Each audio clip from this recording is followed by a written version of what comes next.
papo ficou muito bom para o episódio só, a gente vai continuar o assunto do mês do Bem Me Quero, sobre aleitamento materno, com as nossas convidadas. E nessa segunda parte, a gente vai focar mais sobre a maternidade e a gestão da amamentação no ambiente de trabalho. Isso.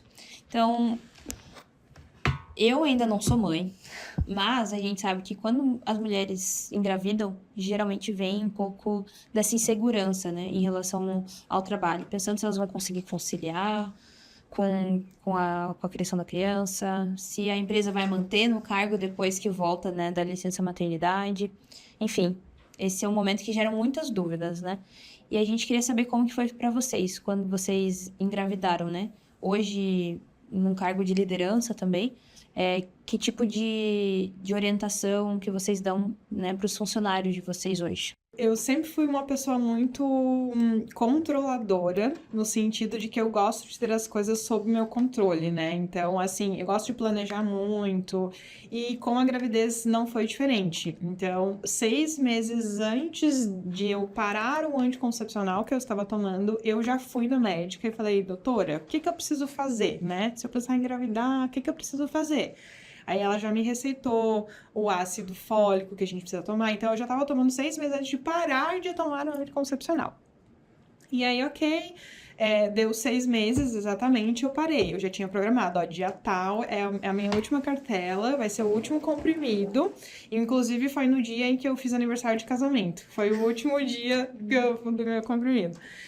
E aí, ok, eu já tava acompanhando com a minha médica, ela já sabia. E aí passou-se dentro do mesmo mês, então eu parei o de tomar o meu anticoncepcional dia 5 de março, e de acordo com as contas, né, que se fazem ali da data da última menstruação, enfim, eu engravidei no dia 28 de março. Então, foi muito rápido. Foi muito rápido. E aí, obviamente, né, que eu não descobri logo de prontidão, né, eu fiquei ali, eu desconfiava no mês de abril, mas eu fiz um teste de farmácia e deu negativo, então então não deve ser, porque, né, demora mesmo, e aí, em maio, eu tinha comprado um teste de farmácia e tinha ficado lá em casa, e um certo dia eu tinha passado um pouco mal, assim, durante a semana, e eu falei, quer saber, eu vou fazer esse teste. E eu fiz o teste numa segunda-feira, e deu positivo. E aí, eu já tinha, como eu já estava acompanhando com a minha médica, ela tinha me receitado o exame de sangue. Quando você achar que está, pode fazer o exame de sangue, então já não precisa nem voltar aqui. E aí eu fiz o teste na segunda de manhã, na segunda, quando eu cheguei no centro para trabalhar, eu já fui no laboratório, já fiz o teste de sangue e já saiu o resultado que tinha dado positivo. Tão rápido quanto engravidar foi hoje. Exatamente. E aí eu já marquei com a minha médica na mesma semana. E aí eu fui lá, porque parece que fica assim, mas será que é mesmo? Será que é mesmo? Não, vamos na médica pra ela dizer se é mesmo. Não, o teste eles não erram, mas nossa cabeça... Não, exatamente. Não, vamos confirmar. Isso. E aí eu fui na minha médica naquela semana e ela falou assim, você está grávida. E aí começamos a conversa. E aí na segunda-feira, isso nós estávamos em pandemia. Ainda, foi no ano de 2021, e naquela época, durante esse período da pandemia, as grávidas precisavam trabalhar de casa, né? E aí eu tava naquela, meu Deus, e agora e tal, como é que vai ser isso? Mas durante aquela semana eu esperei a minha médica confirmar, e ela confirmou. Aí na outra segunda-feira, quando eu voltei para trabalhar, eu falei, não, agora eu preciso, né, comunicar meu gerente e passar as informações. Mas em nenhum momento eu fiquei receosa. Porque, primeiro, eu acho que o Sicoob, ele tem um ambiente que te deixa, traz essa segurança, porque não é uma prática do Sicoob mandar grávidas embora ou criar esse ambiente de insegurança. Então, em nenhum momento eu fiquei insegura com relação a isso, e eu acho que isso traz um sentimento de acolhimento pra gente também, sabe? Porque as pessoas, elas não são só profissionais, elas têm a vida pessoal delas também. E aí, depois dessa semana, eu cheguei na segunda-feira, chamei meu gerente, comuniquei, né, e ele me parabenizou também, então foi bem bacana, assim, e eu fui trabalhar de casa, porque a gente estava em pandemia e a gente tinha essa diretriz. e eu fui trabalhar de casa. Mas foi muito, assim, muito tranquilo, um sentimento muito de acolhimento mesmo do ambiente de trabalho. Então, também, tanto durante a minha gestação, quanto durante o período de maternidade, eu não tive esse sentimento de, ai, meu Deus, será que eu vou voltar e vai ter alguém no meu lugar, ou vão me mandar embora? Então, eu acho que o ambiente que a gente vive, ele é muito positivo por conta disso, sabe? De a gente ter essa segurança. Porque a gente já vive tantos altos e baixos durante a gestação e durante a licença maternidade, que a gente ter que lidar com mais essa insegurança é muito ruim, né? E infelizmente é uma realidade de muitas mulheres. Exatamente. É o E que a de gente... empresas também, né? Sim, exatamente. A gente tem muitos relatos, né, de até colegas de outras empresas e amigos que vivem isso, né, infelizmente. Exato. Quando começou a falar do aniversário de casamento, que tu paraste assim, ai meu Deus, será que ela engravidou no aniversário de casamento também? Porque coincidentemente eu engravidei da Izzy em 2022 no aniversário de casamento. E agora do Ravi no aniversário de casamento de novo. 2022 não, perdão, 2021, né? Ela nasceu em 2022 e 2023 de novo. Bom, foi muito parecido, até porque a gente trabalha na mesma empresa, né? Essa segurança que o Scoob passa, ela é muito importante, né? Também de ouvir vários relatos de colegas, e até me perguntando agora com o segundo, né? Tá, mas em 2 anos, o segundo, não tem medo? Não tem. Primeiro porque eu acho que, assim, o trabalho é importantíssimo, ele é uma parte super importante da minha vida e acredito que é de muita gente, mas ele não é a principal, né? Então, eu acho que a decisão de ser pai, de ser mãe, ela tem que ser maior do que essa preocupação, né? Lógico, dadas as condições de manter tudo que vem depois, né? E eu fui bastante transparente, assim, não foi assim rápido no primeiro, né? Foi mais ou menos 1 ano e meio, sem fazer nenhum tipo de cuidado, e a Isis veio só 1 ano e meio depois. Então, a Elisete já sabia, a diretora já sabia, o presidente já sabia, todo mundo já sabia que eu estava tentando engravidar, né? Então, quando veio a notícia, foi muito tranquilo. Eu me senti muito acolhida por todo mundo. Também tive que ficar uma parte, não a gravidez inteira, mas uma parte em teletrabalho também, e isso para mim foi um pouco difícil, porque eu gosto muito de estar com as pessoas. Daí na minha cabeça não estava, poxa, mas uma das fases mais importantes da minha vida, eu não estou lá no abraço do colega ali, sabe? Então, essa parte não foi tão bacana, né? Então, além de não ter essa insegurança, eu tinha a vontade de estar aqui dividindo esse momento com todo mundo que estava ao redor, né? O que veio de sentimento foi, poxa, como que vai ser depois? Por quê? Eu sempre tive bastante dedicação, né? E, inclusive, de estudos, de carga horária aqui. Então, o que veio na minha cabeça foi isso. Ai, meu Deus. E depois, a minha prioridade, provavelmente, todo mundo fala, eu vou querer sair correndo quando acabar meu expediente para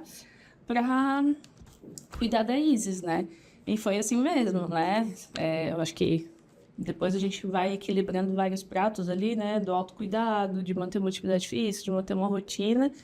E acaba não cabendo isso de tanta dedicação extra ao trabalho, né? Então, isso me preocupou, sim. Mas algo muito mais meu do que imposto por qualquer gestor ou pelo ambiente de trabalho, né? Então, foi bem tranquilo em ambas as gravidez. Inclusive, agora na segunda, num período curto depois, também não senti esse medo e essa insegurança, né? Como a gente engravidou durante a pandemia, né, foi o nosso caso, então, o fato de existir uma exigência de que as grávidas precisavam trabalhar de casa, a gente sabe que muitas empresas não respeitavam. E eu sei de muitos casos onde as mulheres estavam grávidas e eram obrigadas a frequentar o ambiente de trabalho mesmo, né, tendo uma exigência de que não deveriam. E para vocês, como que foi ajustar tanto a amamentação quanto a gestação, quanto a maternidade em si, né, com o trabalho? Essa foi a parte mais desafiadora. Muito mais do que amamentar no início ali, no puerpério. O puerpério, de forma geral, foi relativamente tranquilo, pelos relatos que eu escuto, assim, não teve tantas oscilações emocionais, foi, como eu tive essa ajuda, foi tranquilo, mas o retorno ao trabalho ele foi bem desafiador para mim. Por quê? Eu comecei a extrair leite, né? E eu tinha muito leite, mas não dava certo a extração na máquina.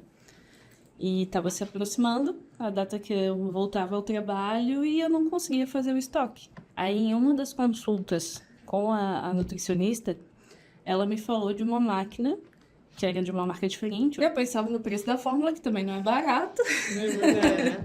Resolvi testar e comprar. Foi da água para o vinho. Eu coloquei a máquina enquanto eu tirava, sei lá, a muito custo ali, 30 ml, começou a dar certo 100 e poucos ml. Se tu pensa, né, se caso der certo a alimentação e tu pensa em fazer estoque, tenta investir nessa máquina, porque eu gostaria de ter ouvido falar dela antes. Se eu tivesse ouvido meses antes, teria talvez sido um pouco mais tranquilo esse retorno ao trabalho. Então, começou a dar certo para mim muito perto de eu retornar. E isso me tirou o sono, porque eu não queria, né, não queria introduzir, já que estava dando certo o peito até então, né? Aí o que eu fiz?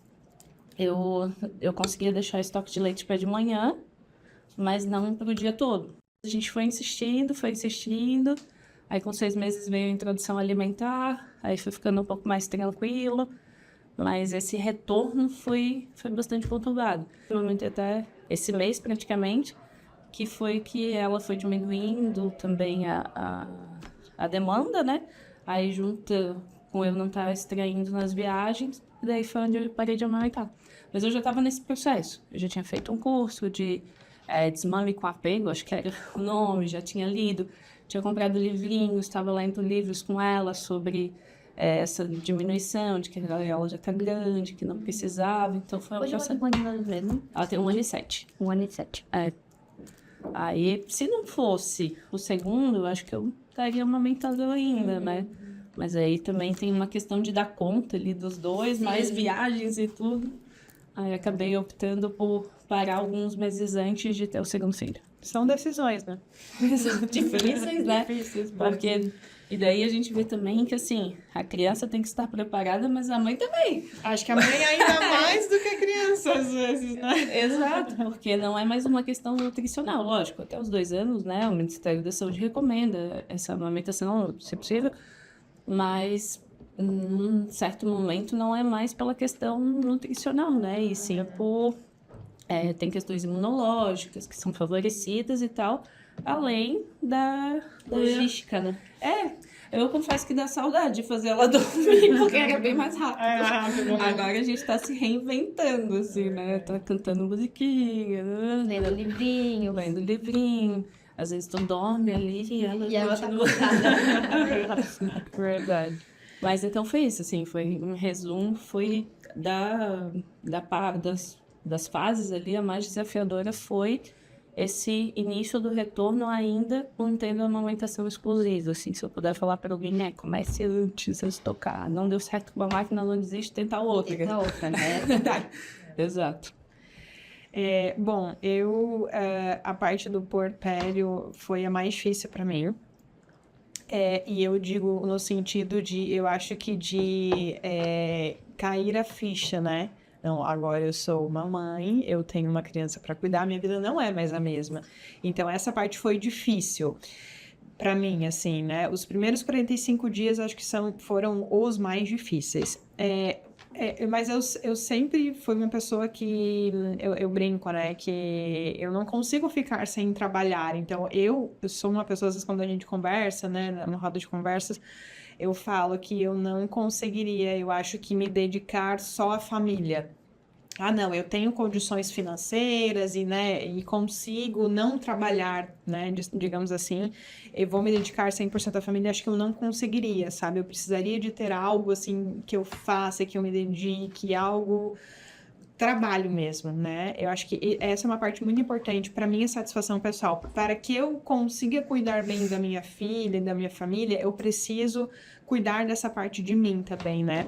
Então, o retorno ao trabalho, para mim, eu acho que ele foi facilitado por conta da amamentação, que já era na fórmula, então eu não precisei adaptar a minha filha, né? No uso da fórmula, ou fazer as extrações, né? Então, eu não precisei dessa parte, o que, de certa forma, foi uma facilidade um pouco maior. E a minha filha, ela foi para a escola, então, desde uma semana antes de eu retornar, ela já fez adaptação na escola, então ela já estava indo para a escola. É difícil, sim, mas eu vinha trabalhar muito mais segura e muito mais tranquila. Foi muito importante o retorno ao trabalho para mim. Eu consegui voltar muito bem no sentido de estar aqui inteira, porque eu já estava com minha filha organizada na escola, já tinha organizado toda a rotina e me sentia bem. Eu sabia que eu acho que quando eu falo de escola, eu acho que tem muito sentimento de você colocar num lugar onde você sinta que ela está sendo bem cuidada. Você tem a segurança, né? Porque você está deixando o seu bem mais precioso na mão de outras pessoas. Foi muito importante para mim ter tido essa adaptação dela antes, ter tido segurança no lugar onde ela estava, para que eu pudesse voltar e me dedicar 100% ao meu trabalho. Então, eu vinha, trabalhava aqui, eu voltava, eu ficava com ela, me dedicava a ela 100%, e isso me fez muito bem. Claro, a maternidade, eu acho que é um período muito importante, eu acho que precisa disso, eu acho que precisa de ter essa ligação, porque a criança, ela tá vindo para um mundo onde ela não sabe lidar, ela tá ali totalmente vulnerável, né? Eu voltei muito segura, eu voltei realmente algo que faz parte de mim, precisar ter esses momentos, o meu momento com o meu trabalho, para que eu esteja inteira para cuidar bem da minha filha, para me dedicar à minha família. Então foi bem tranquilo assim o meu retorno. Então, e quando foge um pouco ao normal, né? Porque às vezes as pessoas perguntam, tá, e aí, como é que tá o sentimento de voltar ao trabalho e tal? E era até contrassensuoso, porque, lógico, apertava, né? O fato de saber que tu ia mudar a tua rotina, mas ao mesmo tempo eu queria. Então, eu saí de casa com o coração apertado, mas eu cheguei aqui e olhei, ai, minha mesa, minha escola. Tipo, foi um sentimento muito As bom. pessoas podem rever de novo. Exatamente. E eu sempre tive muito em mente que, assim, cada escolha é uma renúncia, essa é a vida, né? E a escolha também do trabalho vai trazer oportunidades para eles, né? E isso, então, cada coisa, ok, estou renunciando de algumas horas. Impossível não pensar, poxa, tô terceirizando uma parte tão importante. Mas, ao mesmo tempo, tá, e aí? Eu vou estar bem o dia inteiro ali com ela, ou, de repente, eu vou ter algumas frustrações que também vão ter consequências, né? Então, quando a gente escolhe voltar, e é uma decisão segura, as pessoas até estranham. Porque, tipo assim, parece que tu é uma mãe esquisita, né? Tipo, como assim que tu tá feliz de voltar ao trabalho? Não tá apreensiva, não tá... Nossa, vou deixar meu bebê. Exatamente. Exato. É porque ele tá bem seguro. Pra mim foram duas coisas. Isso de, tipo, ai, nasceu um amor louco de imediato, quando eu digo que não, me olham torto, e hoje, meu Deus, eu amo ela mais que tudo, não é isso? Mas levou um tempinho. E isso nossa, tu não tá sofrendo, chorando de voltar. Não! Tipo, daí tu fica até assim, nossa, será que eu sou tão estranha? Eu sou, né? Mas enfim, é legal ouvir uma colega que também foi assim. Sim, sim. Trocas de experiências. Mas eu acho que não significa, né, as nossas decisões não significa que elas são estáveis, né, porque até hoje a minha filha tá com 2 anos e 3 meses, às vezes eu deixo ela no colégio e eu venho trabalhar e eu penso assim, ai meu Deus, né, tadinha, ficou na escola, não, e agora, ai meu Deus, sabe? Então, muitas vezes essas dúvidas elas voltam pra gente. Exato. Sabe? Então, eu acho que é muito importante a gente ter isso em mente. Não é porque a gente gosta de trabalhar e vem aqui que a gente não tem dúvidas sobre as nossas decisões, o que a gente tomou, né? Então, é justamente isso que você falou. Cada escolha é uma renúncia, né? É impossível não pensar assim, poxa, será que tá certo? Tô terceirizando. Mas ok, vamos botar tudo na mesa, vamos analisar, tomar uma decisão em conjunto e arcar com a parte boa e com a ruim, né? Essas dúvidas, tanto quanto, é como tu falou, né? Seja sobre a maternidade ou qualquer outra decisão, tu vai ter uma insegurança, né? Vai ter uma dúvida, assim. E tu tava comentando, Cris, que em alguns desses processos tu tinha que ir pra casa, voltar. Teve em algum momento que tu tenha se sentido, assim, constrangida? Até tu também, Kátia, assim, alguma situação de vocês precisarem amamentar elas em público e sentir uma certa pressão, seja com a mamadeira, né, porque era muito pequena, ou seja no peito, assim, de se sentir um pouco desconfortável, alguma coisa assim? Não, quanto a isso, não. Algumas pessoas já até me perguntaram, me falaram que sentiram. Eu nunca tive, assim. Pra mim, era um processo natural. E ainda assim, se tá incomodado, para de andar. Não tem que ficar molhando. Lógico, né? E noção, né? Não vai com uma blusa um pouco mais adequada. Dependendo do ambiente, bota uma toalhinha, um paninho, né? Tomados certos cuidados, eu acho que sim. É um processo natural. Então, ele não pode ser constrangedor, sabe? Eu acho que eu tinha isso muito em mente. Então, eu amamentava onde que tivesse que amamentar. Nunca deixei de amamentar por ficar com vergonha ou... Não, foi bem tranquilo. No meu caso também, eu não passei nenhum momento assim de constrangimento, ou às vezes as pessoas devem terem essa coisa, mas tão pequena já na mamadeira, né? Eu nunca passei por isso. Acho que foi um processo bem legal, assim, bem natural, né? E eu acho que tem que ser um trabalho de a mãe ter segurança em relação a isso, porque eu não tenho controle sobre o que o outro pensa. Então não tem como a gente dominar isso. Então, tu estando segura, pode ser que alguém tenha olhado em dado momento, nossa, que sem noção, amamentando aqui. Não interessa, minha prioridade é amamentar. Como eu falei, tomado certos tipos de cuidado, com a roupa, com isso, acho que não tem por que não amamentar, né? É colocar essa segurança na mente, sabe? Ter isso de que não tô fazendo nada de errado. E eu acho que isso parte também muito da evolução da sociedade, né? Porque, se não me engano, tem leis, né? Para amamentar em ambientes públicos também, que até tempo atrás era algo absurdo, assim. Então, eu acho que isso parte também da evolução da sociedade de naturalizar o processo, sabe? E essa oportunidade de trazer para dentro da empresa, você pode amamentar o seu filho aqui dentro, isso fortalece o movimento, sabe? Então, isso vai educando as pessoas, ou talvez não educando, mas vai trazendo essa naturalização para o processo, né? E as empresas têm um papel aí importante nesse processo. Aí, lógico, reserva uma sala. Sim, exato. Cuidado, né? Mas foi isso muito tranquilo. Muito bom. E nessa parte, resgatando um pouco do que a gente comentou antes e para fechar também, tem algo que vocês poderiam orientar, sugerir, aconselhar, né, a pessoas que também estão hoje passando por esse processo da amamentação no ambiente de trabalho, ou talvez, né, um momento de conversar com o gestor, ou algo, né, no pós ali, de como administrar a rotina que vocês acham que poderia ser válido? Acho que muita conversa, né? Transparência, falar das necessidades, do sentimento. Lógico, a empresa não vai se adaptar 100% às nossas necessidades, né? Existe um acordo que tem que ser feito, né?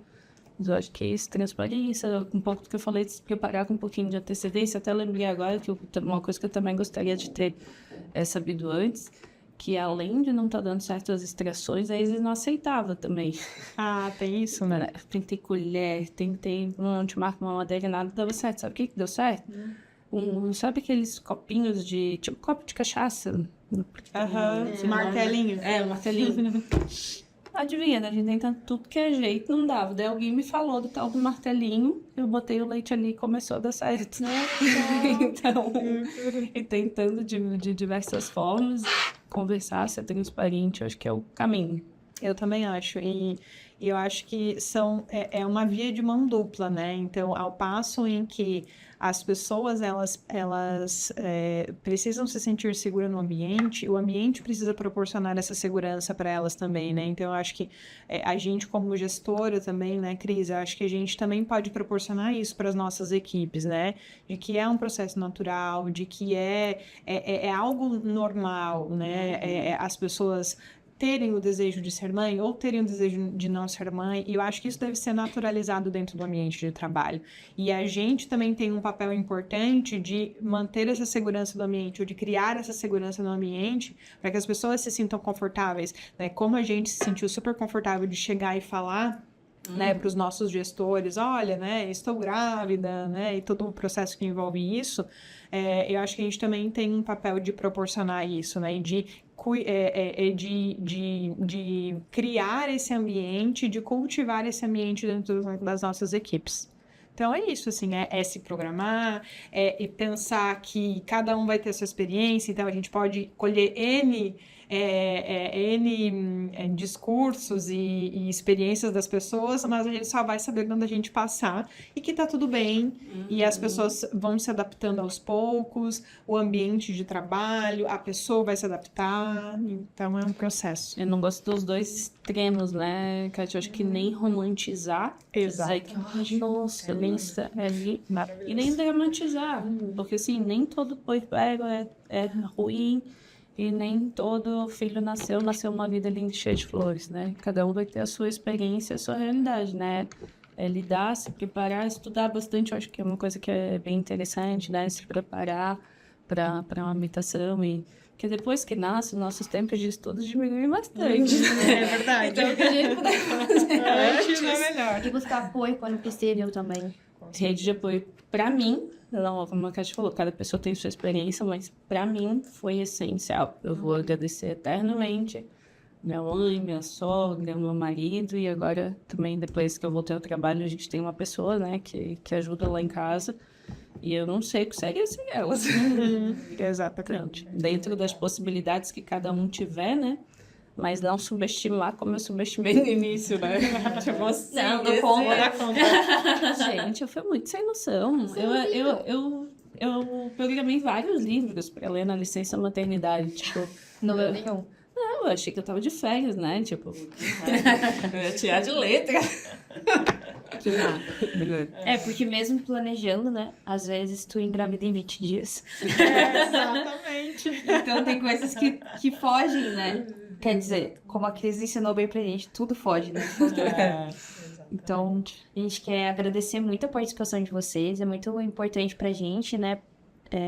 Poder começar essa comunicação, poder começar esse movimento, né? De trazer mais informações sobre esse assunto. E também ter a contribuição de vocês, né? De enriquecer bastante essa conversa, assim. E logo estaremos em todos os canais, todas as plataformas digitais. Isso mesmo, foi uma conversa muito importante, também muito essencial, né? É muito importante trazer isso para o ambiente de trabalho, por mais que para algumas pessoas seja difícil para falar, mas que a gente comece assim de uma forma mais natural também. Exatamente. Obrigada pela oportunidade.